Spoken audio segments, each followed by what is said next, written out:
आज हम पढ़ेंगे भारतीय राष्ट्रीय आंदोलन के 3 चरण। यह टॉपिक यूपी ट्रिपल एससी पेट का एक महत्वपूर्ण भाग है। साथ में आने वाले exam UP PCS, junior assistant, food analyst, लेखपाल, वीडियो, इन सबके लिए महत्वपूर्ण इंपॉर्टेंट इसका रोल है। तो वीडियो क्लास तक बने रहें, अच्छे से आप नोट्स बनाएं और कोई भी डाउट होने पे हमारे कमेंट में अपनी राय जरूर दें। तो देखिए आज का हमारा टॉपिक क्या है, भारतीय राष्ट्रीय आंदोलन।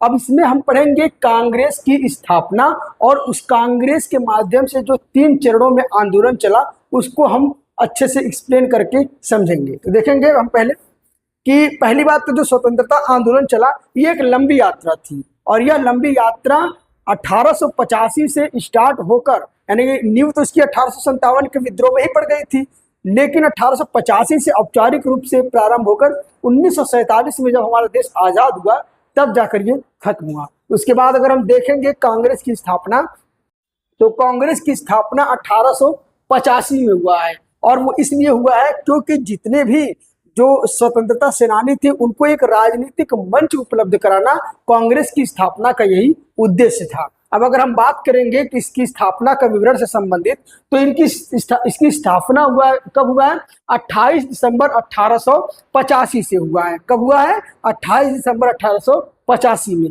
और अगर हम बात करेंगे इसके संस्थापक कौन है, तो इसके संस्थापक एलन ऑक्टेवियन ह्यूम थे। इनको शॉर्ट में कहते हैं AO ह्यूम कहते हैं और एक ये फ्रांसीसी अधिकारी थे। ध्यान देने वाली बात है, कांग्रेस की स्थापना कोई भारतीय ने किया है, कांग्रेस की स्थापना एक विदेशी किया है, फ्रांसीसी अधिकारी किया है। तो यह प्रश्न आपसे कभी कभी पूछ लेता है। उसके बाद प्रथम इसका अधिवेशन कब हुआ है? प्रथम इसका अधिवेशन हुआ है बंबई में हुआ, 1885 में बंबई में हुआ है। अब अगर हम बात करेंगे कांग्रेस के उद्देश्य क्या थे, तो कांग्रेस की एक उद्देश्य था कि राष्ट्रीय एकता की भावना को मजबूत करना। उसके बाद क्या था? राष्ट्रवादियों के बीच में संपर्क स्थापित करना और जनता की मांगों को लेकर शांतिपूर्ण तरीके से रखना। अब देखिए ये सारी चीजें उद्देश्य बना क्यों? देखिए सबसे बड़ा कारण ये था कि जब 1857 का विद्रोह हुआ था तो उसकी विफलता के कारण को अध्ययन किया गया कि 1857 का विद्रोह असफल क्यों रहा। तो पहला कारण क्या था कि जो स्वतंत्रता सेनानी थे, जो आंदोलनकारी थे, उनमें एक दूसरे में एकमत नहीं था, ठीक है, साथ में उनकी भावना एकमत नहीं थी, तो उनको मजबूत करने के लिए। और सबसे बड़ी बात कि जब जो है आंदोलन उग्र रूप लिया था और जब जो सैनिकों ने हथियार उठा लिया था तो ब्रिटिशरों को दमन करने में आसानी हो गया और इसी कारण एक बड़े स्तर पे हमारे देश की क्षति हुई 1857 में। तो उसी समस्या को निपटने के लिए निम्न उद्देश्यों को सुनिश्चित किया गया। उसके बाद अगर हम देखेंगे कि एक सिद्धांत आता है सेफ्टी वॉल सिद्धांत। क्या आता है? सेफ्टी वॉल सिद्धांत। अब देखिए 1857 की जो क्रांति हुई थी, 1857 की जो क्रांति हुआ था वो जनता का जन आंदोलन था, जन आक्रोश था। तो कुछ लोगों ने यह बोला कि ये जो कांग्रेस की स्थापना हुआ है वो अंग्रेज ही, ब्रिटिश ही करवाए हैं जनता के उग्र आंदोलन से बचने के लिए एक सेफ्टी वॉल का सिद्धांत बनाया, ठीक है। उसके बाद अगर हम देखेंगे कि आंदोलन 3 चरण में हुए। पहला आंदोलन था प्रथम जो है उदारवादी युग था जो 1885 से 1905 तक चला। द्वितीय आपका उग्रवादी युग था जो 1905 से 1919 तक चला। उसके बाद तृतीय गांधीवादी युग था जो 1919 से 1947 तक चला। इन तीनों चरणों को हम अध्ययन करेंगे और यहाँ से शॉर्ट में क्वेश्चन पूछ लेता है, टाइम पीरियड के बारे में यूपी ट्रिपल एससी में पूछ लेता है। उसके बाद देखेंगे प्रथम चरण उदारवादी। इस चरण में जो आंदोलनकारी थे वो अंग्रेजों पे विश्वास करते थे। उनका मानना यह था कि अगर हम अंग्रेजों से न्याय की बात करें, विनती करें, प्रार्थना करें तो अंग्रेज हमारी समस्या को सुनेंगे और अंग्रेज हमें न्याय देंगे। उसके बाद देखेंगे और इनके प्रमुख नेता कौन थे? दादा भाई नौरोजी थे, गोपाल कृष्ण गोखले थे और फिरोज शाह मेहता था। दादा भाई नौरोजी वही नौरोजी थे जिन्होंने धन निष्कासन के सिद्धांत को दिया था और गोपाल कृष्ण गोखले, ये देखिए अक्सर इन नेता का नाम पूछे थे, गोपाल कृष्ण गोखले गांधी जी के राजनीतिक गुरु थे। तो ये प्रश्न आपसे पूछ लेता है। उसके बाद देखेंगे क्या आएगा, कार्य प्रणाली। जो उदारवादी नेता थे उनके कार्य प्रणाली PPP मॉडल से चलता था। PPP मॉडल क्या है? प्रेयर, पेटिशन और प्रोटेस्ट, यानी कि प्रार्थना, याचिका और विरोध।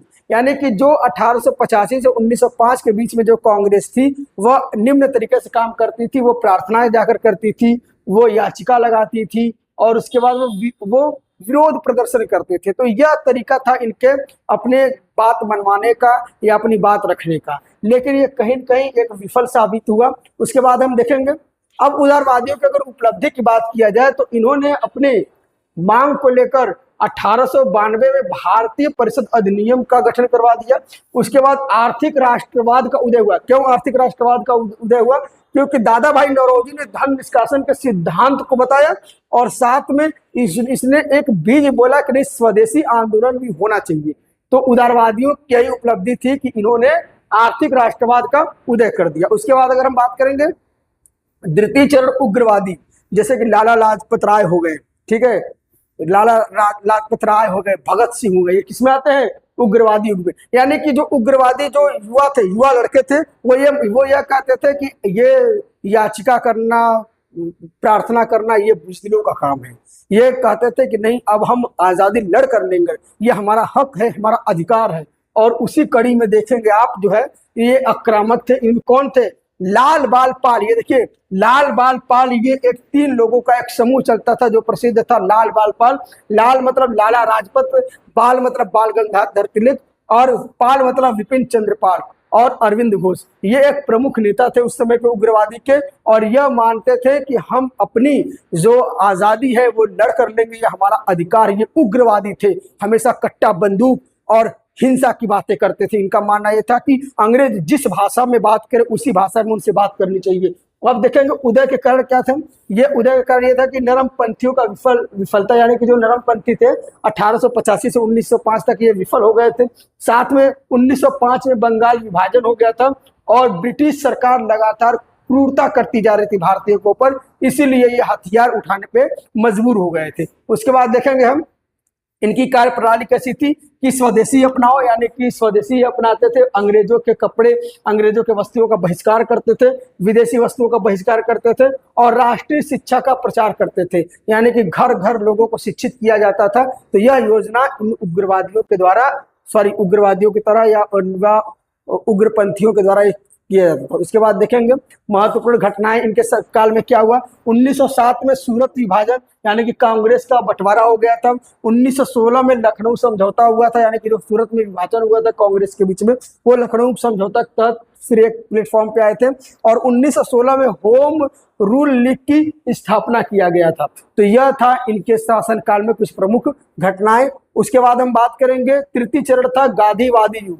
क्या था? गांधीवादी युग। तो आपको पता होगा कि उस समय हमारे महात्मा गांधी भारत आ चुके थे और उन्होंने चंपारण सत्याग्रह से अपनी राजनीति प्रारंभ की। इसी कड़ी में उन्होंने कुछ महत्वपूर्ण आंदोलन चलाए, जैसे कि गांधी जी के हथियार क्या थे? सत्याग्रह, यानी सत्य के लिए आग्रह और अहिंसा।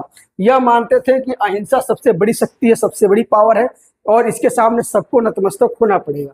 और इसीलिए उन्होंने असहयोग आंदोलन किया 1920 से 1922 तक। और इनका मानना यह था कि अगर आप अंग्रेजों को, हुकूमत को चैलेंज करना चाहते हैं तो उनको किसी प्रकार का सहयोग देना बंद कर दीजिए। उसके बाद जलियांवाला बाग और राणा एक्ट के विरोध में शुरू हुआ था और हिंसा के कारण इसे वापस ले लिया गया था। अब हम देखेंगे सविनय अवज्ञा आंदोलन 1930। यह इसको नमक कानून तोड़ने की भी एक प्रथा कहते हैं, यानी कि दांडी मार्च के द्वारा सविनय अवज्ञा आंदोलन के, यानी कि नमक बनाने पे जो कानून था, एकाधिकार था अंग्रेजों का, उस कानून के विरोध में इन्होंने सविनय अवज्ञा आंदोलन स्टार्ट किया 1930 में। तो यह प्रश्न कभी कभी आपसे समय पूछ लेता है कि सविनय अवज्ञा आंदोलन कब चला था, ठीक है, और असहयोग आंदोलन कब चला था। तो ये कालक्रम कभी कभी आपसे पूछ लेता, तो ये प्रश्न आपके लिए एग्जाम में फंस सकते हैं। तो इसलिए के इम्पोर्टेंट ये फैक्ट आप याद कर लीजिए।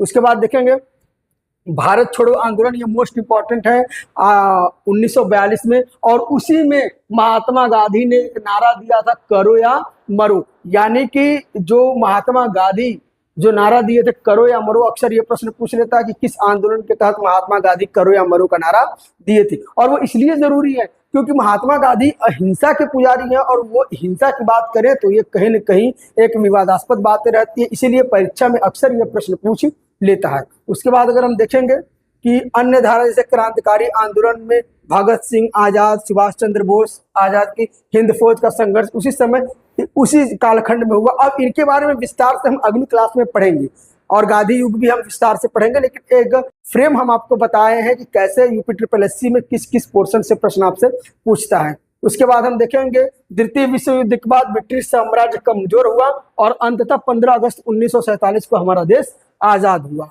तो यह थी हमारे आज कांग्रेस की स्थापना और आंदोलन के तृतीय चरणों की व्याख्या करना। तो यह वीडियो आपको कैसा लगा, आपके लिए कैसे उपयोगी सिद्ध हुआ, तो कमेंट में अपनी राय जरूर दें। Thank you very much.